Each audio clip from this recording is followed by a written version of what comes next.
You could have a plan, or you could start with a paper scrap that you love and see where it takes you. Maybe you don't even need a background paper. This collage was made by my son when he was in an early grade. Notice the cute little shells that are pasted on the paper. You want to be able to provide some choice for your artists. You could have some painted paper. You could use some wallpaper.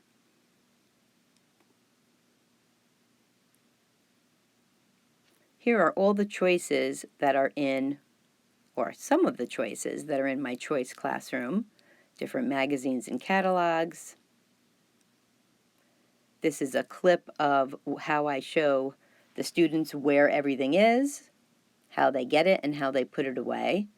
We have small paper scraps in these little drawers written in English and Spanish, some long pieces of paper, and I encourage them to go in the drawer and see which colors they'd like to use. Cutting and tearing. Don't think that you have to have scissors to have your students make a collage. Yeah, you could use regular scissors. You could use these crazy edger scissors like I'm using here. Again, this is another little clip of a video that I show my students how to use the glue stick, use the messy mat underneath. If you're in a classroom, I know that you don't want sticky desks, so you probably want the students to use something if they're gluing in your classroom.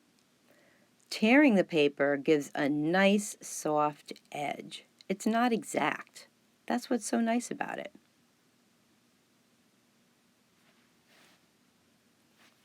I show the students how they can overlap, how they put the glue stick down before they put that cap on it, and how they will clean up. Students can paint the paper before they make their collage. These first grade students combine their primary colors to make secondary colors, and the next week we cut out shapes. Overlapping and composition. Here are some pieces that I use to show my students how you can overlap and make a still life that could look realistic or maybe not. So I pasted or glued the bottom of that little blue paper so that I have room to tuck things behind if I want to. First, I show them how they can cut out fruit shapes. I usually tell them to have 3 or more. And then, without any glue, place them down to see how you want them overlapped.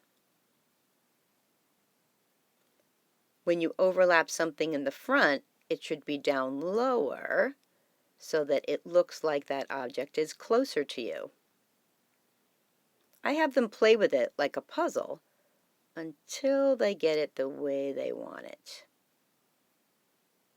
You can add details with crayons after it's glued.